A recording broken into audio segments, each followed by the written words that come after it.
what else do I need Did you to call know? it Elmo? It's called what? You called it Elmo? Yeah, electronic monitoring. Oh, that's kind of funny. I never thought of it like that. I'm just thinking like that's a funny name, Elmo. Is it red? Is mine red? No. But remember that? I'm You ever just see that kidding. movie, The Gremlins? No. There's a little character in it called Elmo. He's like this little like Oh, really? yeah, this like little furry like like little like panda bear looking thing. And now Oh, I'm no, looking I've down. I'm never looking seen down at my ankle bracelet, thinking it's called the Elmo, and I'm like, I wish it looked like that thing, because then it wouldn't be giving me this rash on my ankle. No, yeah, no thanks. So when were you first arrested? 2011. You were 2011. And you did how many months? 40. Detained for 40 months in federal prison. And then you were released in... I was released in. Released originally in. Excuse me, June of 2015. 2015. And then violated probation on April 2018, correct? That's when I was released. I violated on December 11th of Okay, 17. sorry. Of 17 and released in April 2018. Okay.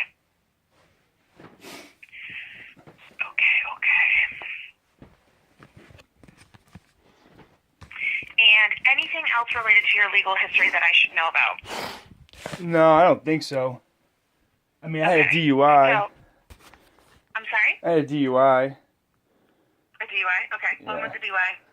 Oh, to be honest with you, I've had one charge for DUI, but I've had three that, or three. I think it was four total, and one I lost my license for 90 days because of it. This was in my 20s. I can't even remember the dates, but I have one DUI charge. That was during another phase of my life when alcohol was obviously, you know what I mean, a problem, and then it was gone. So have you been charged with DUI 4 times, or there was one charge? No, I've only had one DUI charge. Okay. All right, sorry. So you lost your license for 90 days. Yeah, and I had to do a driving.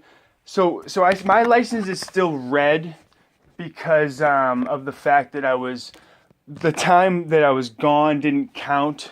You know what I mean? Towards that period of, I think it's like a 5-year period or whatever.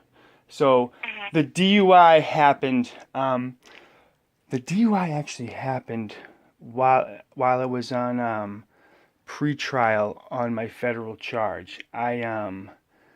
So maybe like 2010-ish, 2011-ish? Yeah, I think it was like 2010. Yeah. Okay. Yeah. So you were like 26-ish? Yeah. No, you know what? I was like 29.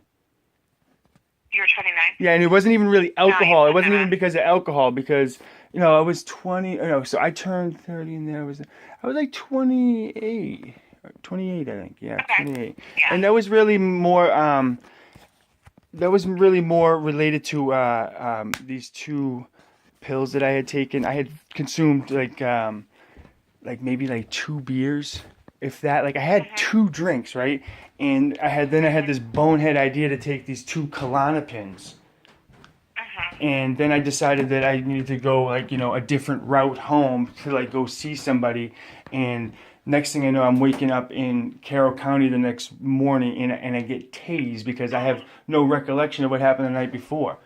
You know what I mean? Mixing up, and you know what? Lesson learned on that, because I've never, ever, I never really took anything like that to begin with, but I've never done something like that again because I literally time traveled that night.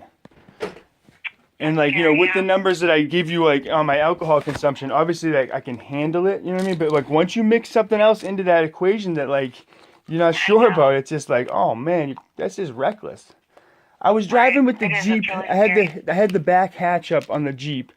It was like the middle of winter time, and I didn't even realize that that the hatch was open, and I was just driving. I guess, and the cops saw me just driving like real slow. You know what I mean? Just like lost, like what am I doing type of thing. Like I literally think I just like was in dreamland. I don't have any idea. And the worst. Okay, so the only thing I can associate with it is that I went to a funeral that day too. So if I find Oh, that date, wow. and you know what the crazy thing about it, Shori, is that the man rather that gave me these two Klonopins, like I'm just being an idiot, doing that. He died like 5 months. He died like five Sorry. months ago, and I don't know if it was drug. I Wow. don't know if it was drug related because I think he got into heroin, and Yeah. I think he maybe overdosed. But I don't know. He was a diabetic Oh, too. But okay. we just connected like a bunch of just different like dots in my head. So sorry. No, I'm sorry that happened. Well, thank you. Now, besides Green Mountain, have you been in any other substance abuse facilities? Yeah, so when I was in Lewisburg, I was part of this drug treatment program called RDAP. It's a residential drug abuse, program inside the prison. So, you're in a different section. Yep.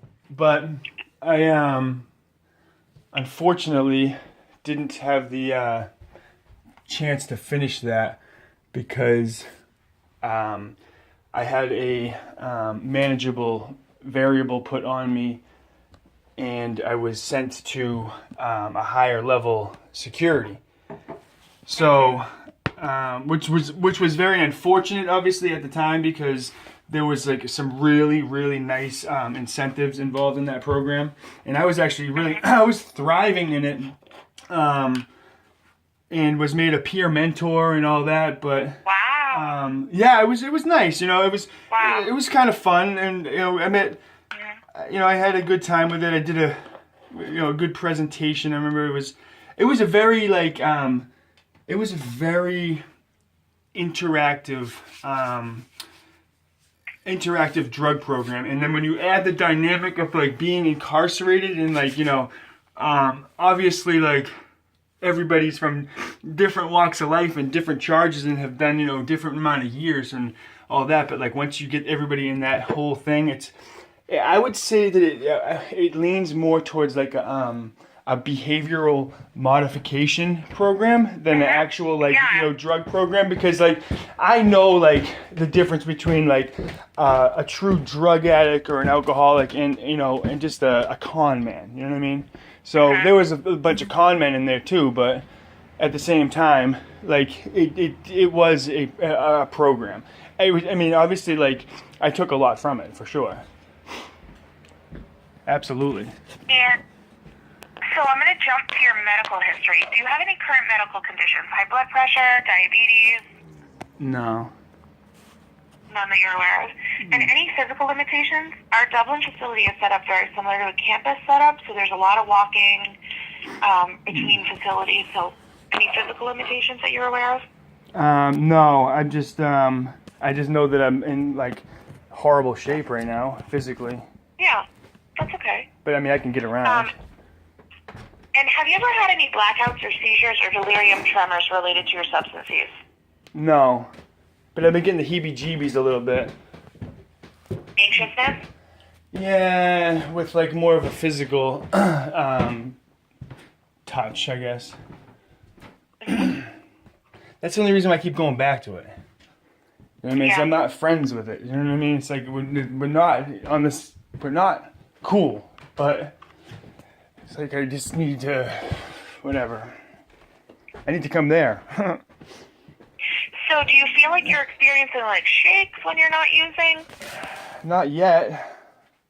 Okay. I can see it. I can see it happening though. Okay. I haven't let it get to that point yet. You know what I mean? I'm keeping myself that's why I need to come there to get off of alcohol medically. I'm gonna have to have some type of assistance with this.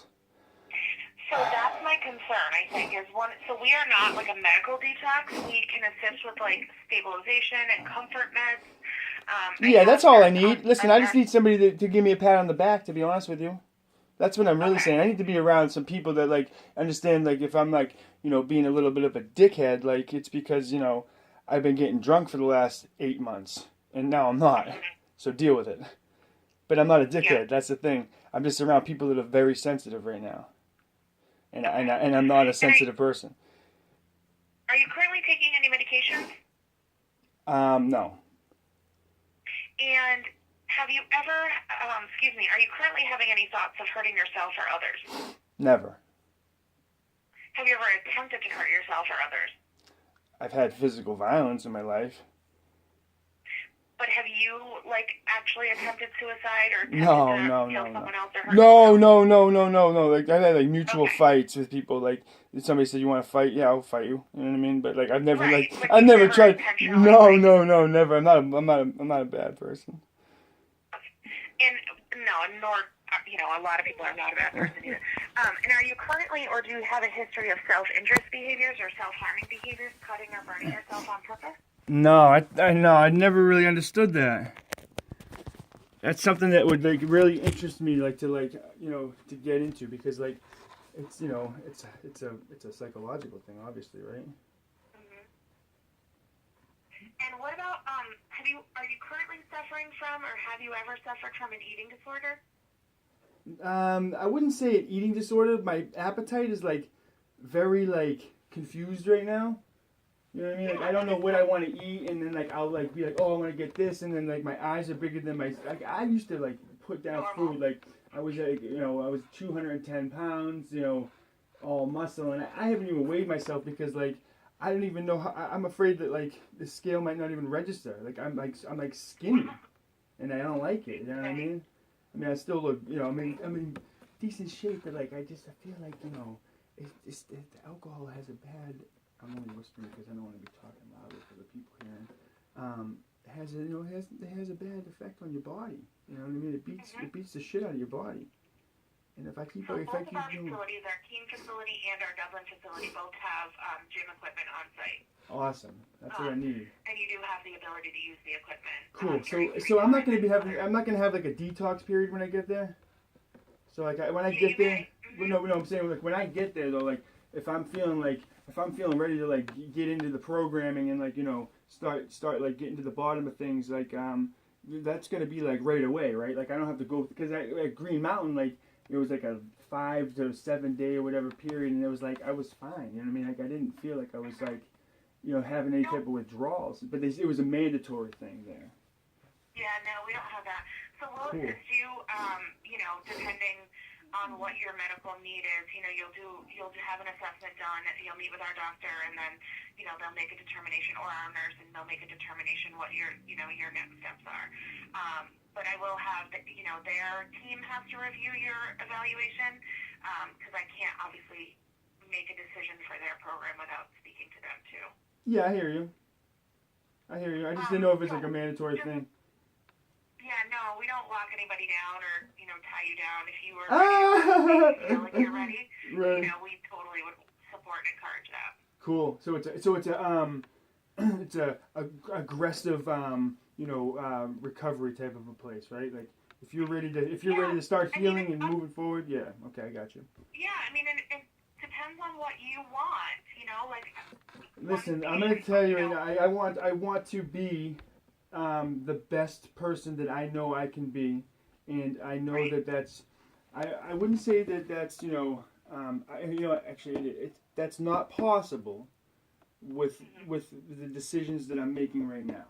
You know what I mean? Sure, I'm sure. living a like when I was younger, I used to study the Bible as a Jehovah's Witness, and um, I think about like stories like I'm like a kid like 12 years old, and it's like I can't relate to anything of adulthood.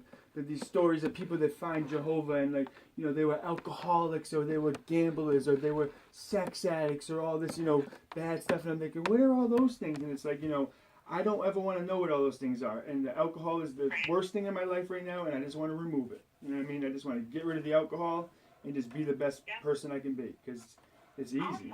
Okay. Yeah. Is Yeah, that I love good? it.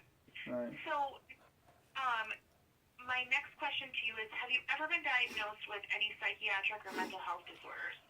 Depression, anxiety, schizophrenia, bipolar? Yeah, recently I went and saw a psychiatrist in Durham, New Hampshire. Her name is Roberta Stanhope, and um, she determined that I had bipolar disorder. But I'm actually going to be seeing her again. Excuse me. I want to say on Wednesday, but this takes precedent to that. So that has nothing. You know what I mean? If you guys can't get me until Thursday, I'm gonna go see her still on Wednesday. You know what I'm saying? But like that's not an obligation that I have to have because this this struggle that I have with the alcohol is it's a secret. Like nobody knows about this. Like nobody knows the severity of the alcohol that I consume. So does she know the severity of the alcohol use at this time? She has no idea about it because it's related to the government, and I'm not fucking around telling these people anything more than I have to because I'm not. You know what I mean? It's just like. So here's my concern with that though: you may be misdiagnosed. Oh yeah, that's for sure. So I just want to make sure Yeah. that you don't. That you're being honest with her, especially as a prescriber or oh yeah, absolutely. psychologist, psychiatrist. For sure. And I was actually going to if I depending on the day that I come to see you guys or start the program there, I was going to obviously have her 100% like in the loop on this because Okay. I do it. Yeah. Sure we're staying open. Yeah, because the last thing that I want is for there to be any type of miscommunication that that isn't gonna help with this process. You know what I mean? Like I'm the one that called my mom today and said, "Hey, listen, this is the idea that I have right now. I wanted to bounce it off you before I start dribbling it in the court." And she was like, "I love it." You know what I mean? And it's like when I'm getting picked up at Rosie's by the U.S. Marshals and having Secret Service come to my house another time, and then getting sent all over the place and always being told what to do. And I get it, but like I have this opportunity now to do this for myself, so I'm like, you know what? Whatever it is, because it's like I don't want to, and I never talk about it. All right. So what I've learned. Now, can I ask you another question? Are you set on Dublin, or have you ever thought about our Keene facility? I don't care where I'm going. I just got to go somewhere where I'm going to be away from alcohol, and I'm going to be around people that are equipped to help me with that. I don't care where I go. So our Dublin facility is a 40-bed facility, and it is a campus setup. So our Keene facility is a smaller program. It's a 15-bed max. So there's more intensity. There's more staff. There's more one-on-one individual attention. So I'm just wondering from what you're saying and then we do have a medical director on site here as well. Dr. Mills does both our Dublin and our Keene facility. But I could get you in to our our Keene facility pretty quick. Yeah, And that one I manage the front door with my admissions director. Oh, okay. So that's where you are right now. Yeah, I mean, honestly, Shorty, like whatever it can get me there, by Thursday at the latest. So let me, can I put you on hold for 1 second? Yeah. Okay, don't go. Hold on 1 second. All right.